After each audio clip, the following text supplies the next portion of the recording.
So Sean Hannity last night on his program had a Palestinian supporter and asked him the same question over and over again. And I've seen him do this before, and this is the best thing that you need to do. This is really a David Horowitz, trick, if you will, of anybody who is anti, Israel. Just ask them just a few questions.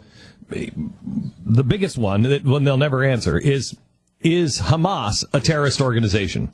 It's a known, recognized terrorist organization. It is an organization that says that they have in their charter that they have to kill all the Jews and destroy Israel, wipe it off the map. So it's a really easy answer. Is Hamas a terrorist organization? They will never answer that question. Never. So last night, here's what Sean Hannity did with this Palestinian supporter. Is Hamas a terrorist organization? Do I get to actually speak now? You get to answer the question. It's a simple yes or no question. Is sir, Hamas... You invited me on here. Is sir, Hamas... You invited me on here as a guest. I'm asking you a question. Is Hamas, whose charter calls for the destruction of Israel, is that a terrorist organization? That's a yes or no question. Thank you for your question. And now I will provide an answer. Finally. It's very telling to me that, and it should be telling to your viewers as well, by the way, that the moment you have a Palestinian voice on your program who begins to explain the legitimate grievances of Palestinians on the ground, not just organization. Hamas. Answer. Sir, let me question. Finish. Am I a guest on your program, or am I on a witness stand here? Is Hamas a terrorist organization? The United States certainly considers Hamas a terrorist organization. Do you consider? I didn't ask what the United States think. I asked what you think. Can you hear? Look, if you think that we are going to have any progress in this situation by simply yelling at me, that's not really going to be helpful. Let me ask you nicely. Is Hamas a terrorist organization? Sir, a question at this point. Is Hamas a terrorist organization? Yes or no? Let me ask you a question, sir. No, you don't answer a question with a question. Is Hamas... What part of this can't you get through your thick head? Is Hamas a terrorist organization? Excuse me? Yes or no? I already answered your question. Yes or no? I already answered your question. You did not. Well, this is the problem, Yusuf, is that if you want to stop the deaths of children, stop the firing of rockets. You had your chance. You didn't say Hamas is a terrorist organization. Sir, goodbye. He's absolutely right. He is. He's absolutely right. Yes, he is. I mean, if you can't answer a simple question, goodbye. Goodbye. You're a waste of time. This is the thing. Simon Sinek is really a genius. He's going to be with us next week. Simon Sinek is I call him the why guy. He came up with I think it's the golden circle. If you look up Simon Sinek and just do a TED Talk, Simon Sinek, and he'll explain the golden circle, and it is absolutely genius. And what it is the difference between Apple and Dell computers. Dell may be great, but why would you buy a phone from a computer company? Why would you buy a music system and all of your music from a computer company? How did they cross all barriers? They crossed all barriers because they knew what their why was. Where Dell, you're not going to buy a Dell phone. You're certainly not going to go stand in line for a Dell phone. It's because Dell doesn't know their why. They know their what. We make great computers. And they might even know their how, and this is how we make them. But they never talk about their why. Where Steve Jobs, and this is why I think in time, I think Apple is finished. Because Apple is playing to the top 1%, and that 1% is in trouble. But they're playing to the top 1%, where Google is going for the Android, and in some places in the world, you can get a Google phone for like $25. And you will have people in the middle of nowhere where they don't even have electricity buying those phones. And so they'll sell 1 billion phones, where Apple will sell it to the top 1%.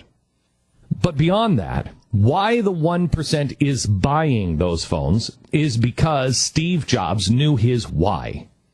Steve Jobs said, life is art. Everything is art. And I don't care. Go ahead. You're never going to see the processors? I'll know.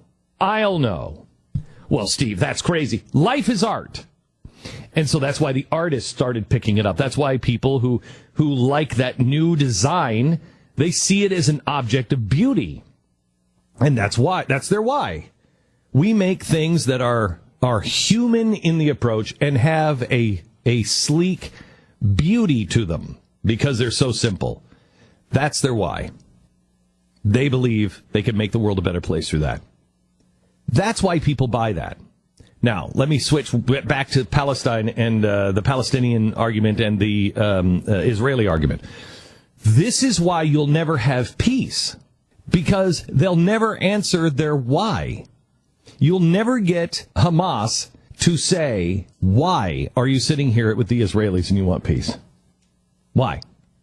Well, we want our kids to stop being bombed. Okay, all right. So the way to do that is to live side by side with Israel. Do you recognize Israel as a state?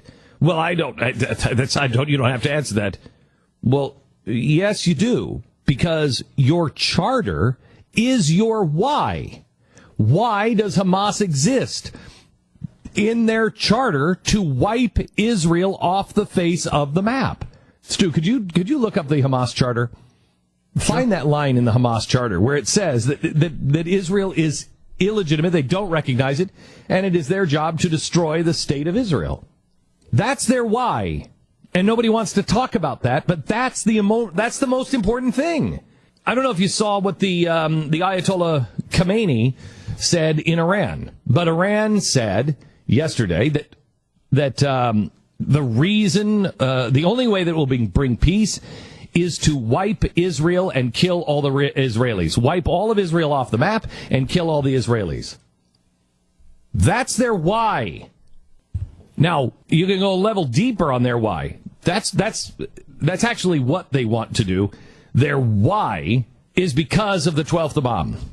They believe they are commanded by God to bring chaos to the world, to return the 12th Imam, their savior. He can only return in a time of great bloodshed and great strife and great chaos. So that's what they're doing. And unless you know what the why is from Iran, you'll never be able to deal with them. Same thing with Hamas. And the way you get to it is ask a few simple questions. Does Israel have a right to exist as a state? There is no state that should be, according to the left. I don't answer to the United Nations. I don't like the United Nations. But the left does. Israel is the only state ever created by the United Nations. It wasn't the only state they tried to create, however, because they also tried to create a Palestine for the Palestinians.